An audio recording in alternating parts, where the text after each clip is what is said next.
Hi friends, இந்த வீடியோவில் நாம் இதை பற்றி பார்க்க போகிறோம்னா சந்தியா ராகவ் சீரியல் ப்ரொமோ பற்றி தான் இந்த வீடியோவில் பார்க்க போகிறோம். சரி வாங்க வீடியோக்குள்ளே போகலாம். இந்த ஒரு ப்ரொமோ எப்படி ஸ்டார்ட் ஆகுதுன்னா, நம்ம ரகுராம் வேலை விட்டு வரதுக்கு தாமதம் ஆயிடுச்சு.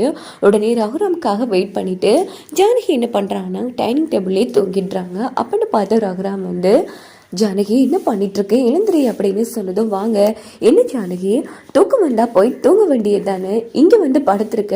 இல்லைங்க, நீங்கள் சாப்பிடலன்னு அத்தை சொன்னாங்க, அதான் உங்களை சாப்பிட வச்சுட்டு தூங்கலாமின்னு பார்த்தேன். ஐயோ, நான் என்ன சின்ன குழந்தையா, நான் சாப்பிட்டேன் ஜானகி, எனக்கு வேலை முடிய லேட் ஆயிடுச்சு. ஆமாம், நீ சாப்பிட்டியா? இல்லைங்க, சரி முதல்ல உட்காரு அப்படின்னு சொல்லிட்டு ஜானகிக்கு ரகுராம் சாப்பாடு பரிமாறினதும் ஜானகி ரொம்ப சந்தோஷப்படுறாங்க. அதுக்கப்புறமா ரகுராம் தூங்குறாங்க. அப்போது ஜானகி யோசிக்கிறாங்க, இப்பொருசை மேலே இவ்வளோ அக்கறையும் பாசமாக இருக்காரு. இந்த மாதிரி சூழ்நிலையில் மாயா சேனு வாழ்க்கையை பார்த்தாலும் பெரிய பிரச்சனையாயிடுமே. எப்படியோ நாம் வாழ்ந்து முடிச்சிட்டோம். இனி வாழ போகிற ஜீவன்கள் மாயாவும் சீனுவும் எக்காரணத்தை கொண்டும் நாம் அவங்க காதலுக்கு தடையாக இருக்கவும் கூடாது. எப்படி அவங்க காதலை நாம் ஜெயிக்க வைக்கணும். இந்த விஷயத்தை பற்றி நம்ம பேச வேண்டிய ஆள் சாரு. ஸோ சாருக்கிட்ட எடுத்து சொல்லலாம் அப்படின்னுட்டு ஜானகி சாருவை மீட் பண்ணுறாங்க. என்ன என்ன பெரியம்மா, என்ன விஷயமா வர சொன்னீங்க? இங்கே பாருமா சாரு, நீ படித்த பொண்ணு, என்ன ஒரு விஷயமா இருந்தாலும் நீ புரிஞ்சு பண்ண நம்பித்தான் நான் இந்த விஷயத்த சொல்ல போகிறேன். அதுக்கு முன்னாடி இந்த விஷயத்த நான் யார்கிட்டையுமே சொல்ல மாட்டேன்னு எனக்கு சத்தியம் பண்ணி கொடு அப்படின்னதும், என்ன இவங்க இப்படி திடீர்னு கேட்குறாங்க, ஏதும் முக்கியமான விஷயமா தான் இருக்கும். என்ன சத்தியம் பண்ணால் நம்ம மீறக்கூடாதுன்னு இருக்கா, என்ன பொய் சத்தியத்தை பண்ண வேண்டியதான் அப்படின்னு சொல்லிட்டு, சத்தியமாக சொல்ல மாட்டேன் பெரியம்மா, என்னை தாராளமாக நம்பி சொல்லலாம் அப்படின்னதும், உடனே சேனு மாயா காதல் விஷயத்த ஜானகி சொல்றாங்க.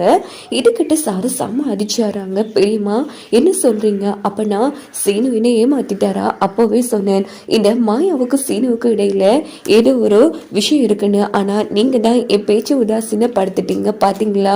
நான் சந்தேகப்பட்டது சரியா போயிடுச்சு. இங்க பாருங்க பெரியம்மா, ஒண்ணு மட்டும் நிச்சயம், சீனு மட்டும் எனக்கு கிடைக்கலன்னா சத்தியமா சொல்றேன், நான் இருக்க மாட்டேன் பெரியம்மா, செத்து போயிடுவேன் அப்படின்னு சொன்னதும், ஐயோ சாரு, என்ன சாரு நீ படிச்ச பொண்ணு, பொறிச்சு பண்ண பார்த்தா இப்படி முட்டாள்தனமா பேசிட்டு இருக்க. சீனு விஷயத்துல என்னால உதாசீனமா இருக்க முடியல பெரியம்மா.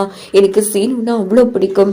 நான் சீனுவை யாருக்காகவும் விட்டு கொடுக்க போறதில்ல அப்படின்னும், இங்க பாருமா சாரு, நான் சொல்றது புரிஞ்சுக்கோ. இப்போ மாயா மட்டும் சீனுவை காதலிச்சா பரவாயில்ல, ஆனா ரெண்டு பேரும் ஒருத்தருக்கு ஒருத்தர் உயிரா காதலிச்சிட்டு இருக்காங்க. இந்த மாதிரி சூழ்நிலையில நீ சீனுவை கட்டாய கல்யாணம் பண்றது உன்னோட வாழ்க்கையும் பாதிக்கும், சீனு வாழ்க்கையும் பாதிக்குமா? நீங்க ரெண்டு பேரும் சந்தோஷமா இருக்கவே மாட்டீங்க. அதே உனக்கு புரியுதே இல்லை. ஏன்னா சீனு மனசுல மாயாவை தவிர வேற யாருக்கும் இடையிலமா. சொல்ல போனா ஒருவேளை உனக்கும் சீனுக்கும் கல்யாணம் ஏற்பாடு நடந்தா சீனு செத்துருவாமா. அதனால தயவு பண்ணி உன்னை கெஞ்சி கேட்கிறம்மா, புரிஞ்சுக்கோ, தயவு பண்ணி சீனு விட்டு பிரிச்சு போயிடு அப்படின்னு சொன்னதும் சாரு அதிர்ச்சியாராங்க. என்ன பெரியம்மா, எல்லாம் தெரிஞ்சுதான் பேசுறீங்களா? இதால நம்ம குடும்ப கௌரவமே போயிடும். சொல்ல போனா நிச்சயம் நடந்து பாதி கல்யாணமும் முடிஞ்சிருச்சு. நானே சீனு கூட வாழ்ந்த மாதிரியே இருந்துட்டேன் அப்படின்னு சொன்னதும் ஜானகி அதிர்ச்சியாராங்க. இங்க பாருமா சாரு, உன் வாழ்க்கைக்கு தான் நான் நல்லது சொல்றேன். கண்டிப்பா உனக்கு ஏற்ற மாதிரி ஒரு நல்ல மாப்பிள்ளையா பார்த்து நாங்க கல்யாணம் பண்ணி வைக்கிறோமா. இங்க பாரு, இந்த கல்யாணத்தை நிறுத்துறது உன் கையில தான் இருக்கு அப்படின்னு சொன்னதும் சாரு செம டென்ஷன் ஆகிறாங்க. ஏடி உங்க குடும்பத்தை கழிச்சு சீனுவை மட்டும் என் கூட வச்சு இந்த வீட்டுல நான் ராஜ்யம் பண்ணலான்னு பார்த்தா நீ உன் பொண்ணுக்கு கல்யாணம் பண்ணி வைக்க திட்டம் போடுறியா? இதே சாக்க வச்சு சீனு என் கழுத்துல தாலி கட்ட வைக்கல. என் பேரு சாரு இல்லைங்கிற மாதிரி சாரு தந்திரமா யோசிச்சுட்டு, ஓகே பெரியம்மா, நீங்க இவ்வளவு தூரம் எடுத்து சொல்லியும் நான் இனி பேசி என்ன பிரயோஜனம்? கவலைப்படாதீங்க பெரியம்மா, கல்யாணம் நடக்கும். ஆனா எனக்கும் சீனுவுக்கு இல்லை. சீனு அன்னைக்கு என்னோட கழுத்துல தாலி கட்ட போறதில்ல, மாய கழுத்துல தான் அப்படிங்கிறதும் ஜானகி சந்தோஷப்படுவாங்க. இப்படிதான் வரக்கூடிய கதைக்களத்தை கொண்டு போக வாய்ப்புகள் இருக்கு.